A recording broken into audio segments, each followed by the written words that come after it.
ఈ సినిమా గురించి నిజంగానే మా పవన్ చెప్పినట్టు, రూపేష్ చెప్పినట్టు, మీరు భుజాల మీద వేసుకుని నిజంగా హ్యాట్స్ ఆఫ్. నేను ఎప్పుడు మీడియాని పిలవను, నా ఫ్యామిలీ అని అనుకుంటూ ఉంటాను. మీ అందరికీ తెలుసు ఆ విషయం.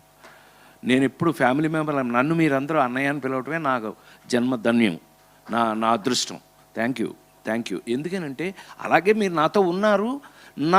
నా నిజమైన సక్సెస్ని ఇవాళ 2 నిమిషాలు ఎక్కువ మాట్లాడతానేమో తెలియదు, కానీ ఈ పిల్ల ఇందాక నుంచి కల్చరల్ బ్లాక్ బస్టర్ అంటుంది. ఇంకొకసారి చదువు మళ్ళీ. It is not cultural, it is cultural. ఇంకొకసారి చూడు, మళ్ళీ వస్తుంది. Amazing sir. ఎస్, ఇప్పుడు నాకు అలాగే కనిపిస్తోంది. ఇప్పుడు ఒప్పుకుంటావా నేను బాగా చదువుకున్నానని? ఇంజనీరింగ్ ఫస్ట్ క్లాస్ సురేష్ గురై, నేను ఇంజనీరింగ్ ఫస్ట్ అన్నయ్య అంటే సరదాకి. ఈ సరదానే ఈ మధ్యన కొన్ని చోట్ల ఏదో అదెవరో నేను ఇంట్రడ్యూసిన హీరోయిన్, నేను తెచ్చుకొచ్చిన యాక్టర్ని ఏదో నేను సరదాగా మాట్లాడుకుంటే ఇది వేరేలాగా అర్థం చేసుకుంటున్నట్టున్నారు. మీ కర్మ, నేనేం చేయలేను.